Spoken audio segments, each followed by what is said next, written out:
Good afternoon. Welcome to Artsakh Eskija Museum. My name is Maggie Mangasarian Goshen, and I'm very delighted to have two special guests today to enlighten us about a journey, a photographic journey to our national landmarks.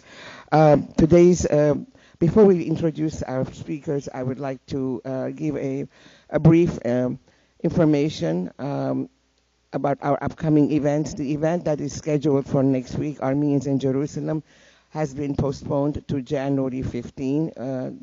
Dr. Claude Mutafian is under the weather with a very bad cold coming from Armenia, so he requests that we postpone it for January 15. So therefore, please make a notation that next week's event has been postponed. We do have another event on the January the 9th, and that's through Zoom. Please visit our website for additional information. I also would like to give a very happy event, information, and that is the Artsakh Eskija Museum was finally given a grant about $100,000 so that we could facilitate I'm sorry, I went blank for a second. Dr. Dadrian's archives to be digitized and be available for universities as well as for scholars. This is a project that we began in 2009, and because of funding, we had delayed, and finally, thanks to Assemblyman Adrian Nazarian, we were granted the donation, and thanks to Ararat Home, the board, and the COO, Derek Gassian, for facilitating this donation. So we are going to work with Professor Akcham and with the committee. So hopefully the next year or so we'll finalize this long-awaited project.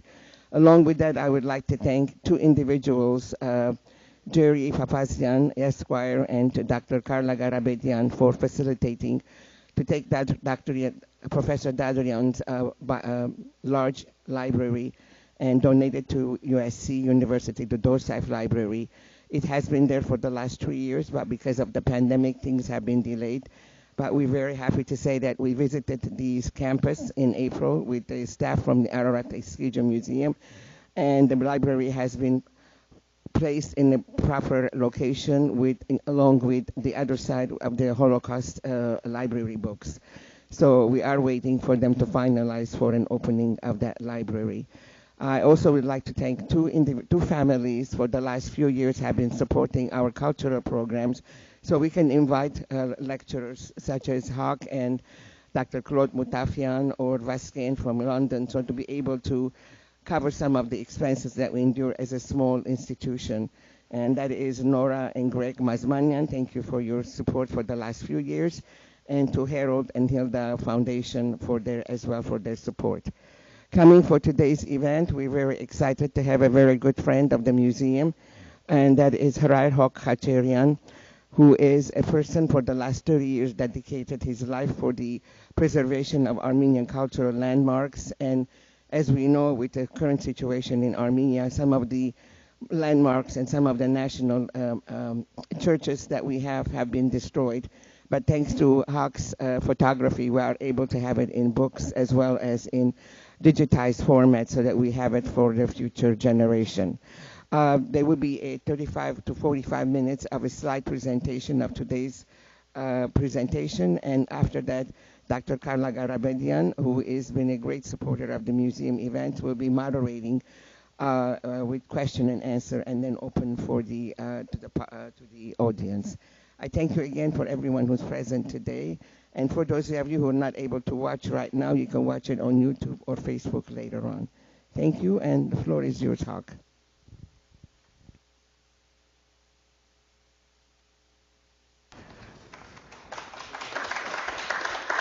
Thank you, Maggie.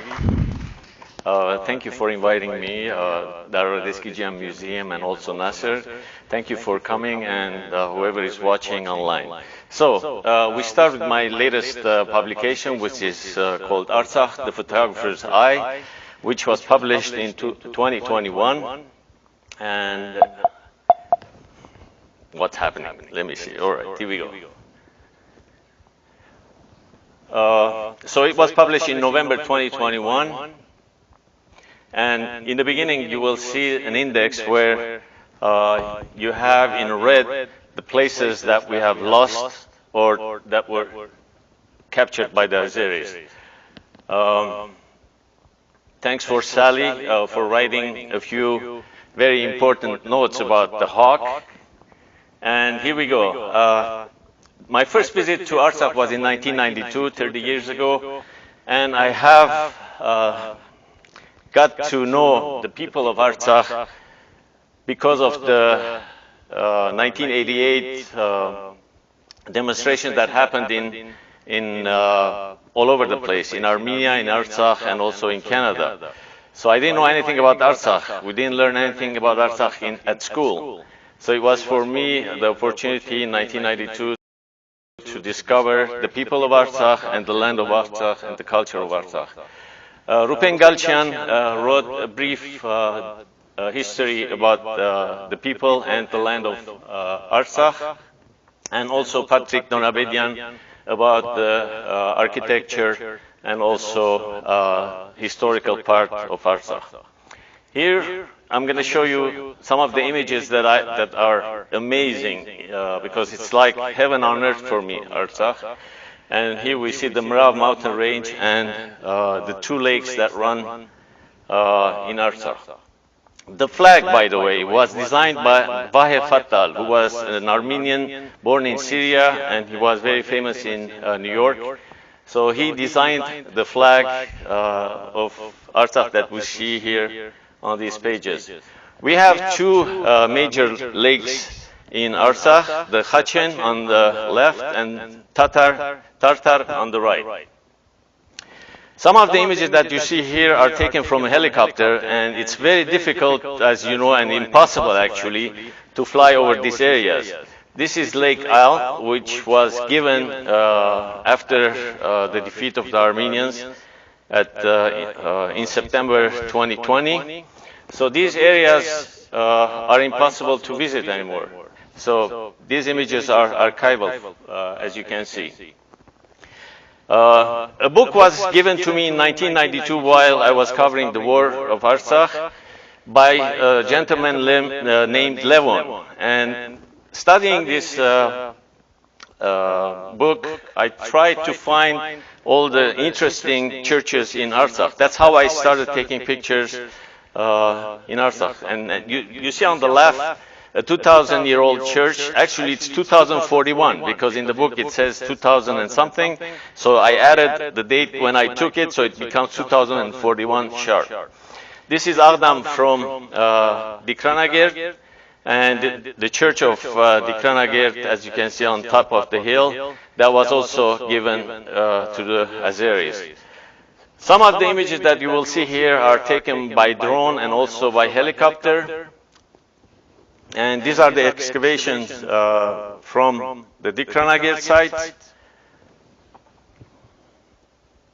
Amaras is one of the first churches that was built in Artsakh, and it was used as a customs office in the 1800s between the Russians and the Persians. And it was the first school that Mesrop Mashtot's grandson has built. And that's the Armenian alphabet on the right side. We jump to Dadivank. As you know, Dadivank is not allowed to be visited by Armenians anymore, except for some priests that get special permission. In the photographs, you will see on the bottom left side a date of the image that I have taken. For example, on the left bottom one, you will see 1994. That's the first time I photographed Dadivank. And later on, in 2010, I photographed some of the paintings or whatever can be seen from the paintings inside the church itself. And it was restored by a couple from Italy, Ara and Christine.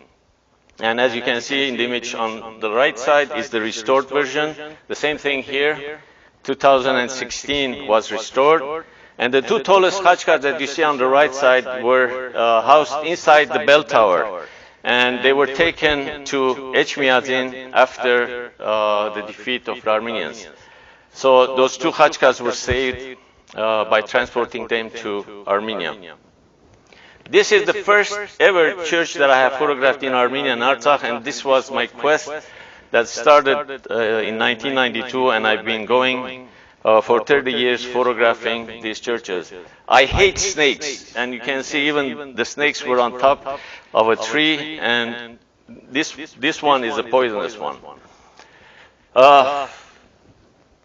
We had miraculous monasteries, beautiful sites that we lost for the enemy. This is in the Hadrut region, Katarovank. And the picture that you see on the left is the first cover, actually it's my first book about Artsakh, and the lady that you see below is the same kid that I had photographed in 1992, and I met her 20 years later, and we hiked to Katarovank together. Zaven Sarkisian that you see here on the bottom left is my best friend that I lost in 2020 for cancer and COVID. And together for 27 years, we went all over the place, from Artsakh to Cilicia. Here we see Dizernavank before and after, an aerial view after reconstruction. Again, on the left and the right, you see before and after in 1998 and 2006. Unfortunately, those sites are also given to the enemy. Some of the monasteries are difficult to find, and this one, for example, is called Yeghisharakyal Monastery, and it was captured by the Azeris. And it's a very impressive church with monastery complex with 7 churches next to each other. Here are some of the details of that monastery. Like Maggie said, some of these places are now, it's forbidden for Armenians to visit. This is Nakhchivan before and after the construction. In 1999, in 1992 actually, I photographed the for the first time, and it was renovated and it was under construction when the Azeris captured it, so it was not complete. One of the beautiful khachkars which also stayed in the monastery is on the right side, and a copy of the same artist from the same era, from 1246, actually is housed at Echmiadzin today. This is the Nakhchivan from aerial view. We have monasteries which are built in no man's land almost. Yeritz Mangans Monastery, which was built in 1691 by the Armenians. Yeritz Mangans, with an aerial photograph, you can see how difficult it is to reach the place. And it's all within a forest. Unfortunately, we lost many monasteries, like the 6th and 7th century Mokhrenis Church and Horegavank, which is in the northern part of Artsakh. With Zaven Sarkisian, we used to clean all the bushes in order to get the images that you see on the right clean and sharp. And the Armenians continued the pagan traditions even when they became Christian. This is one of my favorite photographs of the crucifixion on Gandzasar Monastery. Gandzasar is the jewel of Armenian architecture dating to 1216. And here we see Father Hovannes blessing the kids, and many tourists have been visiting this monastery for a long time. Gandzasar aerial view. Hagopavank. Tsar village in the Kelbajar region, we have 2 monasteries dating from 1279 and 1274. So these locations also were handed over to the Azeris because it was in the Kelbajar region, and that was the treaty that they signed in 2020. Double rainbow, it's one of my also favorite images. It links Armenia and Karabakh or Artsakh together. And very interesting inscriptions proving that the Armenians of Artsakh had connections with Cilicia. The rocks that with the inscription on the right side are hidden in this area that you see. We had to hike about 3 miles in the woods, and we had to have a guide because you don't know the exact location and you cannot find it. And as you can see, even the Khachkars, during the Soviet era, the Azeris were destroying them. We have to carry sometimes reflectors in order to photograph Khachkars which do not have straight sunlight on them. So we have to divert the sun with those reflectors to get those images. So we carry a lot of equipment with us in order to photograph beautifully these images. And as you can see on the right side, I'm taking measurements of the Khachkars which were at Hantapet Monastery, and these Khachkars also were taken to Echmiadzin because the area was handed over. These are beautiful images after the snow melts in Artsakh. This is the images that you see from a helicopter. Shushi, unfortunately, we lost many important Armenian institutions like the Naregatsian Institution, Naregatsi Art Institute on the left, and also my friends from Canada, Haituk Aida and his family, were going there every year for 15 years and giving the kids a chance to mingle together. The Shushi Carpet Museum, this one was saved during the war, but unfortunately the other ones that you see respectively, the Museum of Geology or the State Museum, was captured by the Azeris, and the Armenians did not retrieve those artifacts from Shushi. This is a view from Shushi. Helicopter shots and also drone images of Shushi. The image on the right side, the church doesn't exist anymore. The Ganacham church was destroyed when the Azeris entered in 2020.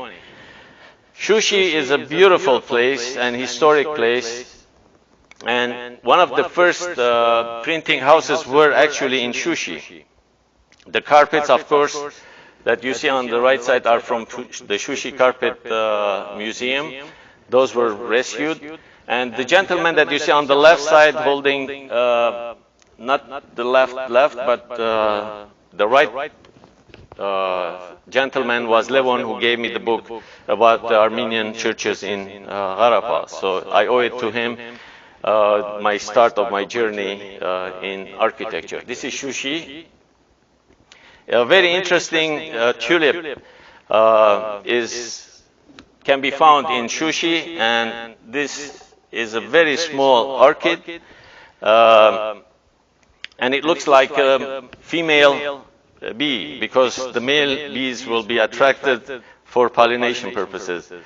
The flora and fauna is amazing in Artsakh. We've got artists in Artsakh. Unfortunately, Samuel, my friend, has passed away in 2015. Some of the joyous times that the Artsakh people had before the war. This is a view of Stepanakert from Shushi. Imagine what the enemy can see from Shushi. The Museum of Stepanakert is also very interesting. Like I said, the first publications started in Venice in 1512. But in 1829, the first books were published in Shushi. This is the Martaghet region, the fortress of Askeran, which was built in 1751, the lifeline between Armenia and Artsakh in summertime and in wintertime, some of the villages of Artsakh. The Armenians were in the Dromban base metal, they had started the mining process. We have the Khachkars, of course, the traditions, the Zhingalov huts, the people of Artsakh, the warriors, the soldiers of Artsakh. So many of them were martyred. As you know, one of the strongest NATO members, Turkey, helped Azerbaijan win the war. In 1992, I photographed this gentleman on the far left top. You see him holding on to an anti-aircraft missile. And 20 years later, I met him again. You see the bottom picture. With his brothers, they had started the Kataro wine factory in Do village. Do village fell in 2020, and they moved the Kataro winemaking factory to Armenia. And they're continuing the process. The gatekeepers, when you look at the Mrav mountain range, the Azeris are on the other side, the Armenians are on this side. These are some of the images from 1992 war.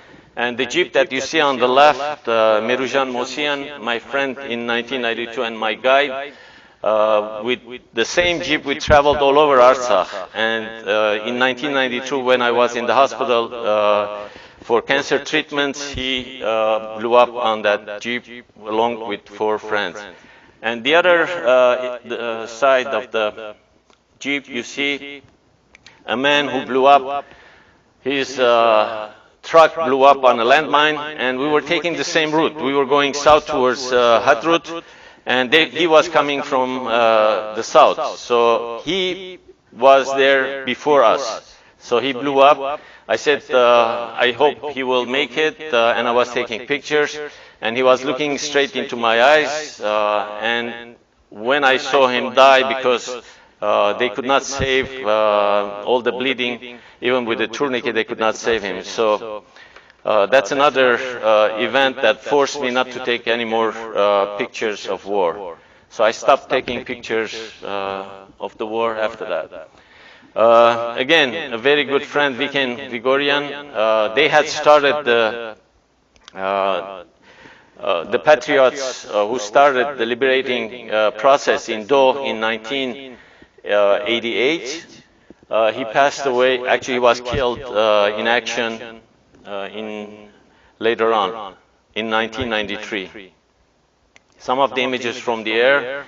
And not a lot of manuscripts have been saved from Artsakh, because every army that passed through the area, they destroyed the churches and they captured the manuscript and stole the church artifacts and anything they could. So we have very little Armenian manuscripts that are saved in different parts, in Mantenataran, in Armenia, and in other places.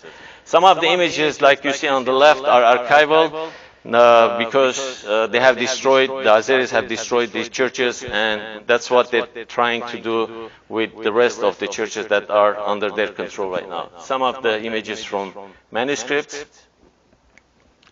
from the Tsar village that I showed you earlier at the Kelbajar. This is Nigol Duman Museum in Artsakh. Not all the churches were reconstructed, let's say, because they did not have the time or the energy to do it. So as you see on the left side, some of the churches that were left as is. Some of the beautiful images of the land, the people, the fruits, the flowers, and those who martyred in the war of 1992-1994. More than 6,700 soldiers died in that war. On the road again, this is the cover image that I have taken for my book, Stepanakert, and my second book about Karabakh, and the girl that you see smiling is a refugee from Mardager. And look at her necklace she had made from paper clips. Casting shadows on the left and between war and peace on the right. A lady, Lucy, who was exiled from Shahumian, she was exiled again in this war. Ray of light, ray of hope. We Armenians always have that ray of light, ray of hope in our hearts and in our minds.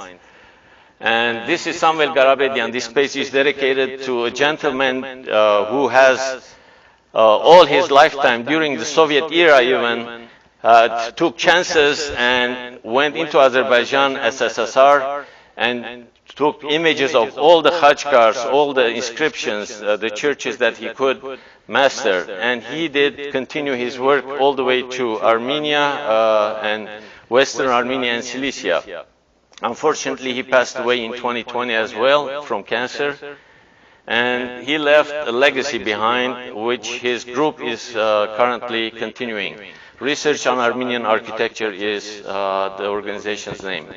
These are some of the khachkars and tombstones. Now we're going to jump and go to the khachkars of Julfa. Bear with me.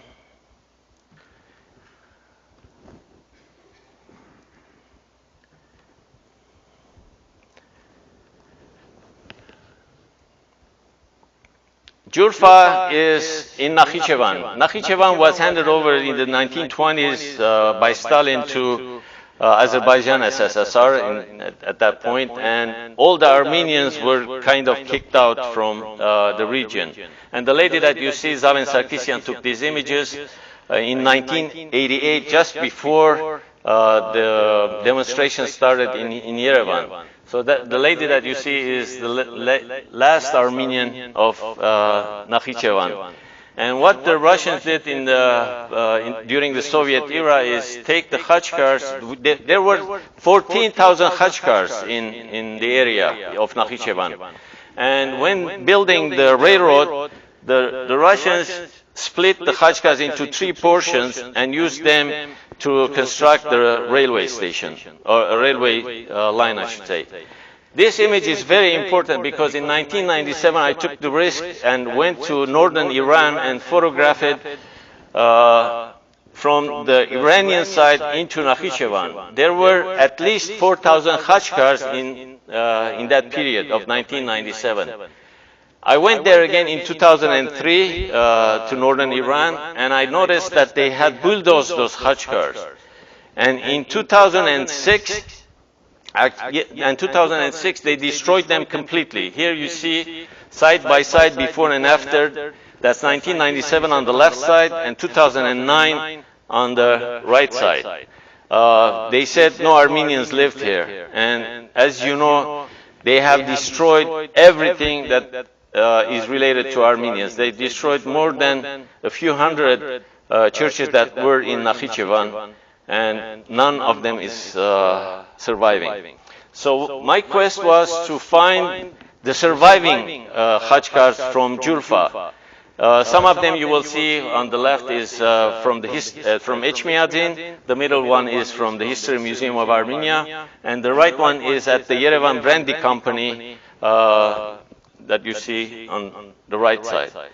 A gentleman who was born in Nakhchivan, before he passed away, he gathered his sons and he said, I want to have 2 khachkars from Nakhchivan for my graveside. So when he passed away, his sons went to Nakhchivan and brought 2 khachkars. That's how these 2 khachkars are surviving. Even though it's defaced, as you see on the right side bottom, they made an inscription about their father's birthplace, the date of 1888, and date of his death, 1960.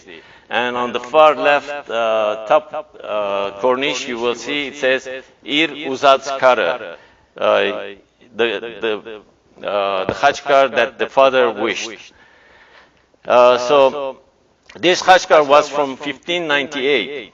1601 was one of the latest khachkar, the last khachkars, I would say, in Nakhchivan, and these are actually at Echmiadzin right now. Some of the khachkars also survived because they were taken to other places, mostly at Echmiadzin. The 4 ones on the left are from Echmiadzin. Some of the details from those khachkars at Echmiadzin. And then I knew that there was one khachkar at the Hermitage Museum in St. Petersburg. So I flew to it there to photograph this one khachkar at the museum. This is also another khachkar from Nakhchivan, and it's dated from 1559. There were 6 khachkars in Tbilisi, Georgia. With a special permission, I was able to go and photograph them. They were laying down flat on the ground at the Ethnographic Museum. And a year later, those 6 Khachkars were not there anymore. So they told me they took them to a museum warehouse. So these images are also archival right now. And it's very interesting that the Khachkars, that's another subject that we had touched here at the Eskijian Museum. You see the corniche, the top part of the Khachkar has the nativity scene, and also the Annunciation, which is the left, nativity in the middle, and the presentation of Jesus at the temple on the far right. And I have made parallels with Armenian manuscript. This is with Julfa Khachkars. Now let's jump to Isfahan and the churches of Isfahan.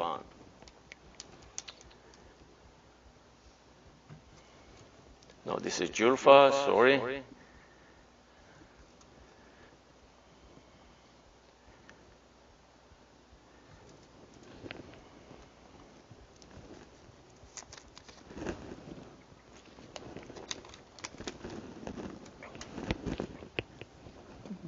Nakhchivan. You see a little bit of Armenia in far left top corner. The Nakhchivan is the enclave where the Azeris live. And that's where they destroyed all the Khachkars that I showed you earlier. Shah Abbas, the Persian king, in 400 years ago, he took the Armenians and relocated them to Isfahan. By relocating them, he gave them permission to prosper and continue their religion freely. And up till now, they have that freedom which not every nation has been giving to the Armenians, especially Turkey and Azerbaijan. I was lucky enough to be able to fly in September of this year to Isfahan and photograph the manuscripts that you see in the background are from the Museum of Isfahan. And I'm photographing these manuscripts. I've been photographing manuscripts all over the world for many book projects that I'm working on for the future. And it's really a privilege to see all these manuscripts and photograph them. It's very important to photograph these manuscripts because they have different styles. Each place, like Madenataran has 14,000 and plus manuscripts.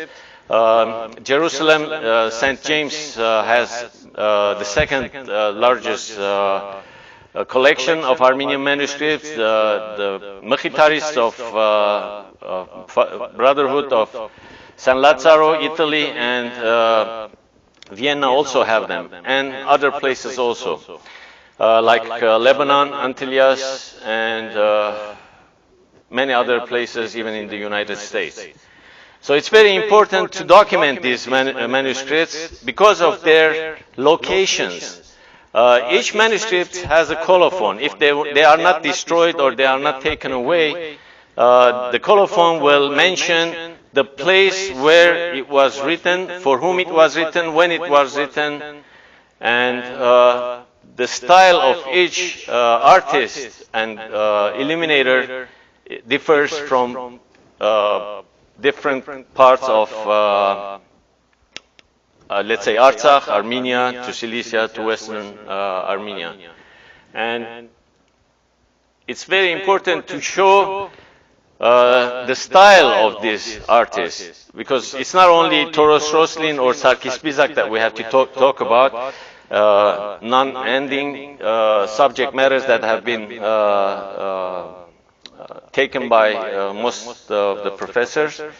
So it's very important to show these mediocre or actually less known artists who are equally important for me and for our historical facts. So this will be also another very interesting book in the making.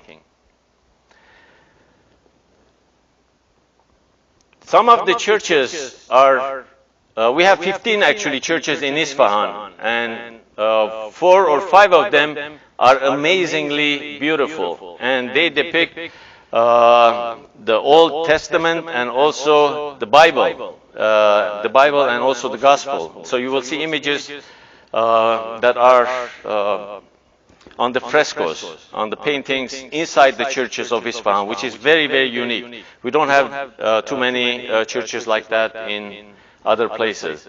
Now what you see here is the dome of one of the churches of Isfahan, but you don't notice that there are birds actually. See the white ones are birds, so they didn't spare any detail when making these churches. And it's very important as a photographer to publish these books so that people, even tourists or even the Armenians who cannot visit the dome and look closely at these fine paintings, fine drawings, are available to the public. I'm photographing this image from the roof actually. And you see that I don't have enough space. It's about 20 inches to set up my tripod and looking down. So if I have a vertigo, I might be falling to my resting place. So some of the images that you see are from Bethlehem Church. And you will see the design also of the architecture is differs. They look like mosques, but they're not mosques. They had to blend in with the environment. And inside, they're just breathtaking with images and more images and more images. The angels. Not all the churches of Isfahan are decorated, richly decorated. This is the most important place, Amena Percham Vank in Isfahan. This is the plan. This is where you have the manuscripts, the museum, and the monastery itself. Okay, with Isfahan now, let's jump to Romania.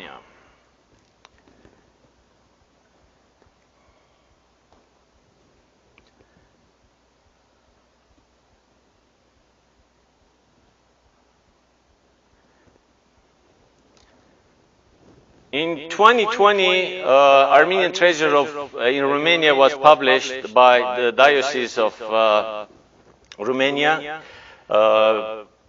Bishop Hagopian, Datev Hagopian, had the idea to publish a book which is very important because, I'll show it to you in a second.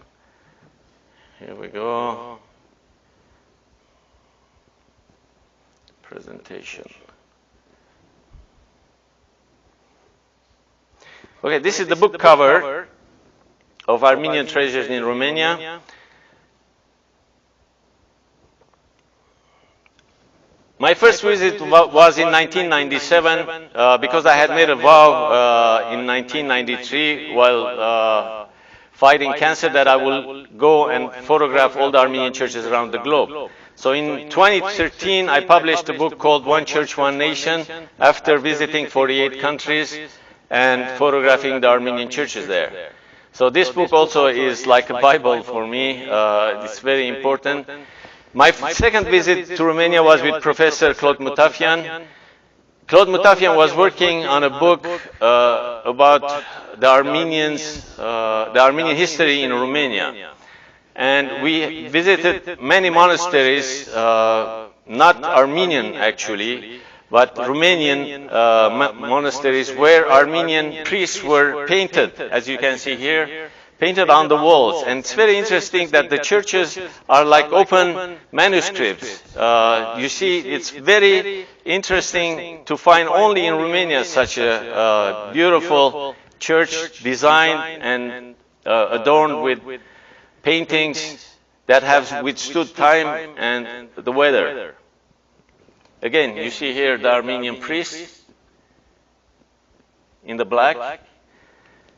We have Armenian manuscripts also in Romania, and that was what prompted Datev Hagopian, the Bishop Datev Hagopian, to prepare a book about the rich heritage that the Armenians have in Romania. We had also a small accident with Claude and our driver hit the side road and the car slid 50 feet and we were spared. I couldn't get off the car from my side, so I had to get off from the driver's side. This is Claude Mutafsian's book, which was published in 2018 about the Armenians of Romania. This is where we started negotiating with starting the project for Bishop Hagopian. My third visit started in 2017 with the help of my assistant Lilith Khatcherian from Armenia, and we worked non-stop from 8 o'clock in the morning till 1 a.m. to photograph the thousands of artifacts that they have. This is how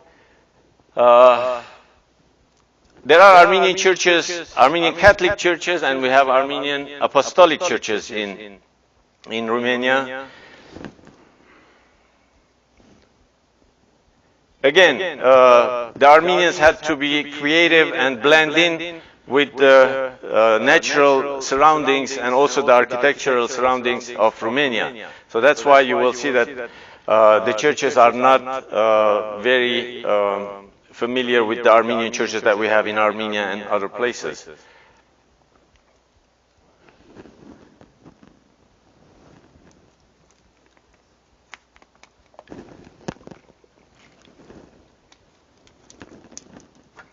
Alpha and Omega, the first and last letters of, this is an Armenian Catholic Church. Icons, again, there were hundreds of icons in Romania, in the Romanian churches, so we had to travel all over Romania and find and photograph these magnificent and unique paintings.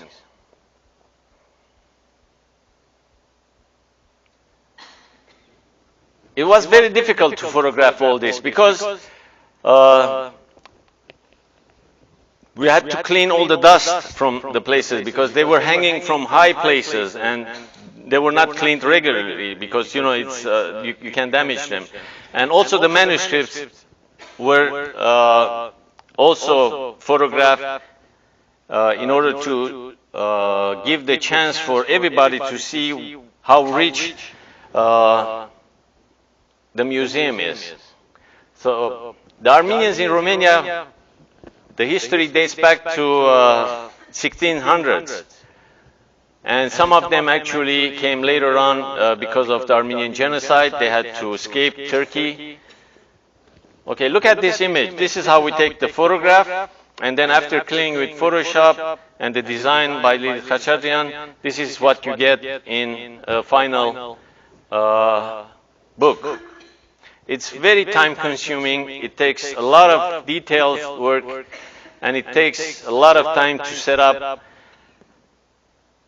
to get all these details. And also the publication was done meticulously in Romania, and the Romanian government actually paid for it because they have a special ministry for that.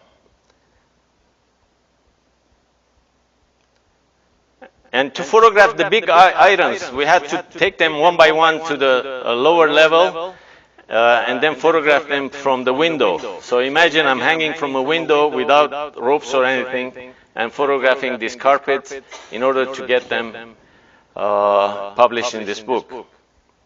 That was the setup, and this is the final design. We also have interesting stamps.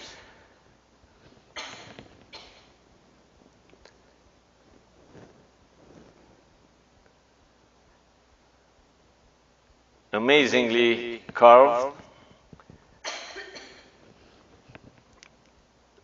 So even the bishop was involved in the photography. He was holding, and Bela and Nicu were very, very helpful in the printing process, following the details.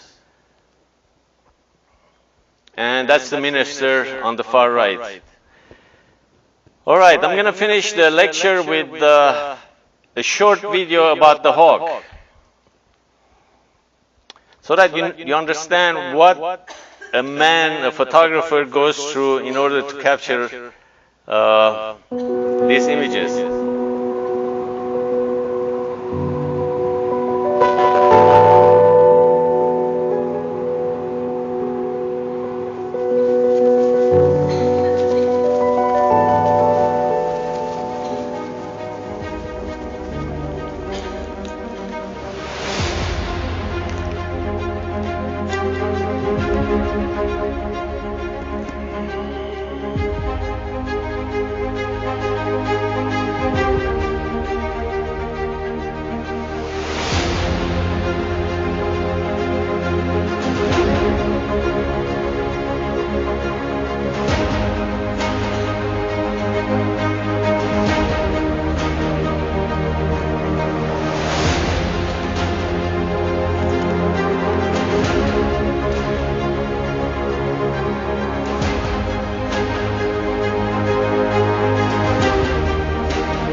Thank you.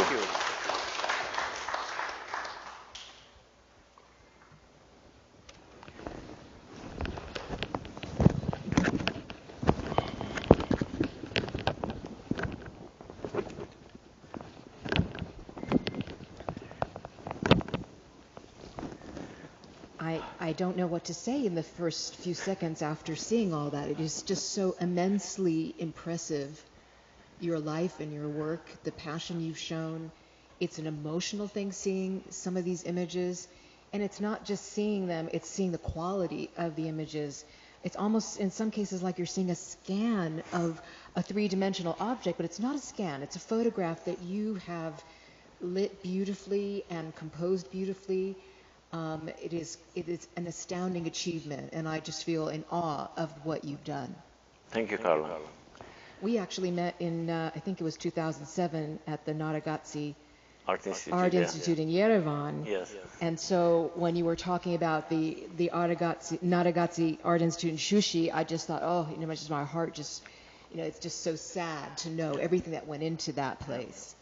Well, I think when I listened to your TED Talk this morning, and I would, for those of you who are interested in Hawk's motivation, how he started this, I would recommend that you go online and listen to that TED Talk.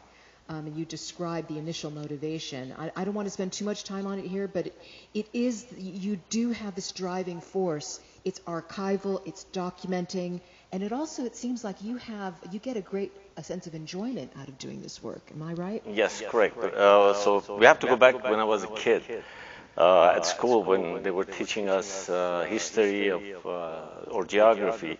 The images were black and white and sometimes non-existent in the books. So anything that has no image in the book would not register in my brain. So I knew from the beginning that I was a person of visual, let's say, concentration. And photography started at an early age, when I was 13, and it developed slowly. And of course, when 1988 it all started, I was interested in knowing our history more closely. And when they were demonstrating in Montreal in support of the people of Artsakh, in 1988, I asked those who were demonstrating, who are the people of Artsakh? Have you seen them? They said no. Have you seen the land? They said no. So it was, for me, the journey to self-education and also to share whatever I've seen through my photographs, through my books, through my exhibitions with everybody who's interested. You had a line in one of the videos I saw this morning, to look is to see. Is that Yes. the right? It's when you look, you then see, you understand. Yes. You know, I'm not a good talker, let's say. When you see the photographers, they say an image is worth 10,000 words. They don't say it for nothing, because most photographers don't like to talk too much. Some photographers do. I'm the kind of photographer who likes to talk with images, with books, with exhibitions. So it's a challenge. It's self-discovery and history. My grandparents were born in Cilicia, so I had to know where Cilicia was. And I enjoyed really to find all these places, but it was risky at the same time. You know, war, a lot of things. And the financial side of it, because I mean, you mentioned the Romanian government helped you in Romania, but on these other trips, you're financing yourself. Of course, the majority, yes. The majority is financed by myself. I used to make a lot of money when I was doing wedding photography. So after cancer, 1990, everything changed, and I started pursuing this mission, which is to document anything and everything that is Armenian. And it's been shoestring budget, adventures, and I'm lucky that people are really understanding the magnitude of my work and slowly starting to help me, to support me, my work. I have been turned down many times by well-to-do Armenians who are stable financially, but They did not understand the magnitude of the work that I'm doing. So when we lost the war in 2020, all of a sudden everybody started sending me emails. We would like to get all those archival photos that you have because you know what's happening, etc. So, but when I was traveling to Armenia, I've done more than 100 trips to Armenia alone, and the entire region multiple times.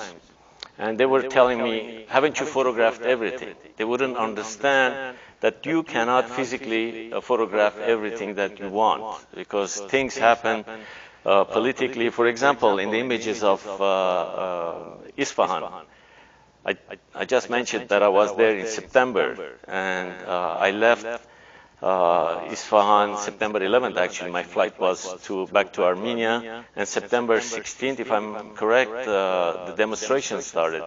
Now, no photographer can enter the country. So even if you're going to photograph Armenian manuscript, you're not allowed to go in. So we have to wait until everything calms down again, and then I can proceed.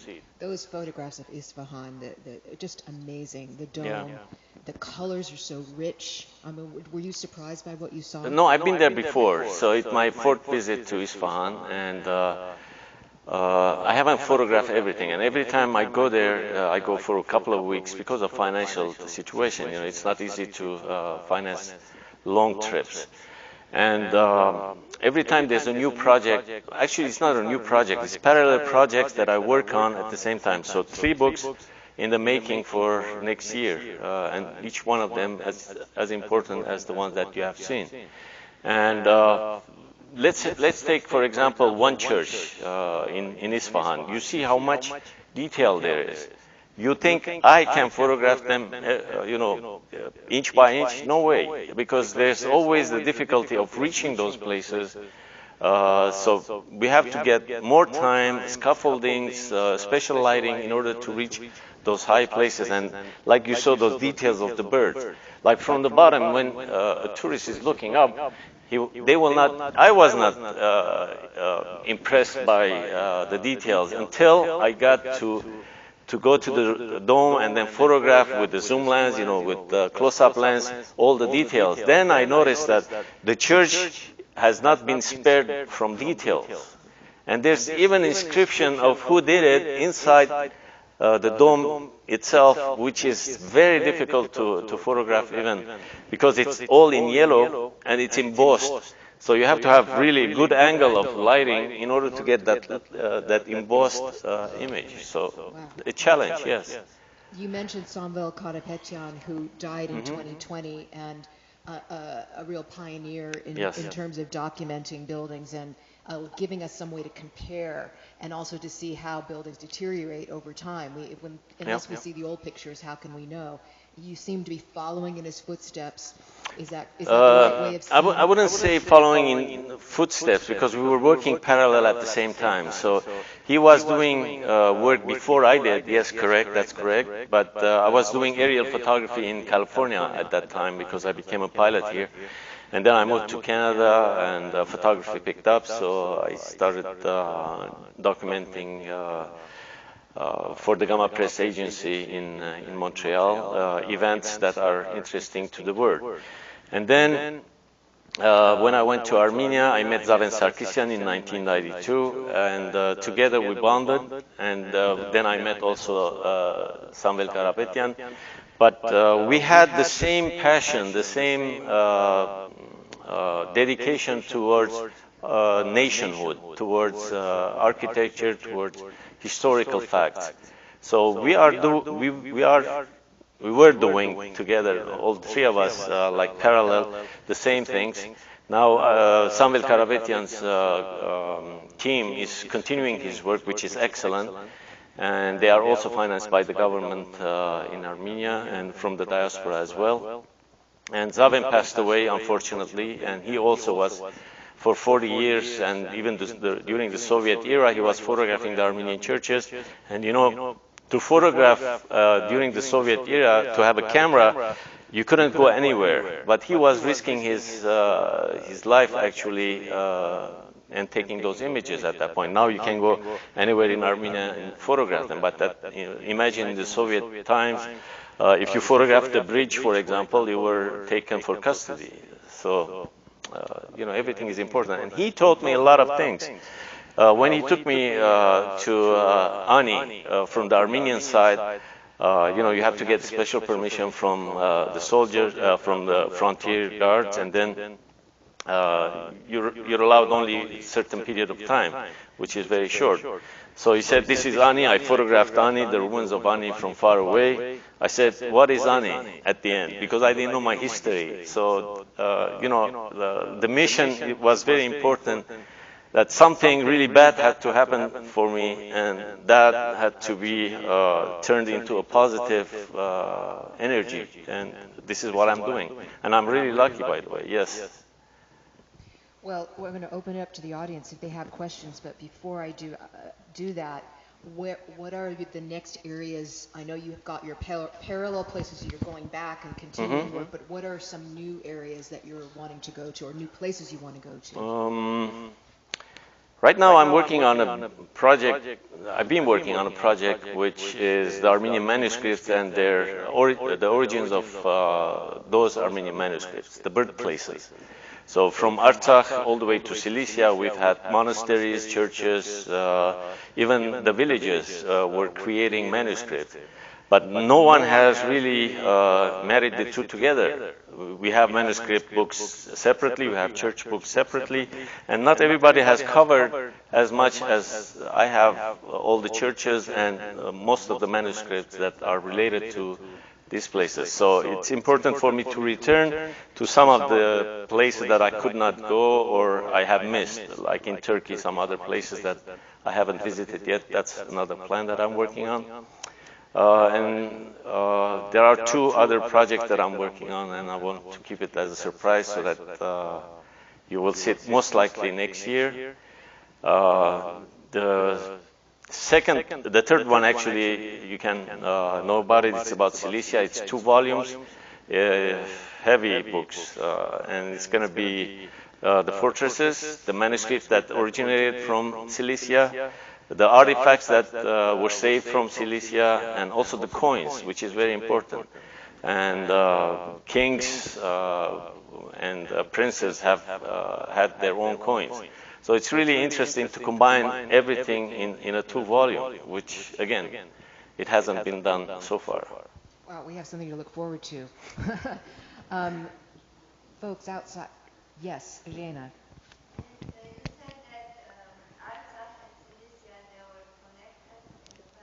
Yes. How do I know that? Because Claude Mutafian, in his book, he has published the details of those inscriptions, and it's mentioning that the princes of Artsakh went to Cilicia, and they had connections during the kingdom of Armenian Cilicia. So Claude Mutafian published it. That's how I knew it. And we cooperate a lot with Claude Mutafian. As you have seen, I take images for his books, and he provides also text, fantastic text for my books. Generally speaking, which countries have been, have they been supportive of what you're doing on the ground? Does it vary according to the countries or just to individual personalities? It all depends from political situation. Like I said, when I went to Iran, they scanned my bags, and they said, okay, we have to check it. They checked my first bag, and then they said, okay, your backpack, we have to check it, because they saw that there were cameras in the scanner. When I told them I was going to Isfahan to photograph the Armenian churches, he said, go. They didn't even open. But now, I mean, imagine, even if you say you're going to photograph Armenian churches, they probably will not let you get in. But again, in Iran, the Armenians have had freedom as much as they were allowed to, and up till now, like I said, they can practice their religion, they can renovate the houses, unlike in other places. What about Turkey? Turkey, as you know, they've been demolishing some of the churches and turning them into mosques already if they haven't blown them up, or new housing projects are not in those areas. So, but Azerbaijan is the worst. You noticed in Nakhchivan, they've destroyed completely all the churches and all the Khachkars, and I'm afraid that the same thing is going to happen in the occupied territories that they conquered in 2020. What can I say? Yeah, no, it makes your heart wrench to see the photographs from Artsakh that you've taken. Others? Yes. I was born in Julfa, Isfahan, and I would have liked to hear mention of new Julfa as a name, because the old Julfa was in Azerbaijan. And also, it would be very interesting when you go, I don't say if, when you go to back to Iran, which is really very, very generous with us, that you go to Dr. Imam, where it was renovated by the government money. Yeah. It wasn't heard of anywhere else, I think, in a Muslim world. We had some photos. Money to develop it and made it a pilgrimage. There are exceptions in Turkey also. For example, Akdamar Church has been renovated and it's been used as a museum right now, which I think is a major step, because it's one of the jewels of Armenian architecture, and we have to admit that it wasn't destroyed. And even though it's been used as a touristic site, it's very welcome to see that other places also of Armenian origin and Greeks and Syrian, all the minorities, it's actually for their benefit to have renovated churches, mosques, and what should I say? Whatever that is historical that belongs to other minorities, they should be respected and they should be protected. Yeah, I didn't mention it, but in Artsakh, for example, the Armenians renovated the two mosques that used to be in Shushi, so they didn't destroy them. And also I had a parallel of Armenian Khachkars in Nakhchivan before destruction, and the Azeri cemeteries that were still standing up till the war. So the Armenians did not destroy in mass like they did in Nakhchivan. So they have to learn to live together. I mean, and it's very interesting that the Iranian government, like Romanian government also, is financing a lot of things for other minorities to rebuild, for example, and restore some of the historical sites. After all, it's in their country, so it's in their benefit to have all those in good shape. So we have time for one more question. Does anybody have a question? So if people want to find out more about your work, or possibly to donate to your efforts, to maybe buy some books of yours, where should they go? They can email me, hrairhawk@gmail.com, and I usually reply very quickly and to everyone. Okay, if you're listening out there, that's the place to go. Thank you. And Carla, thank you very much. And for those of you who would like to get a copy of the book, Thank you. to Thank you, support Carla. his mission. Appreciate Thank you it. so much. Thank you.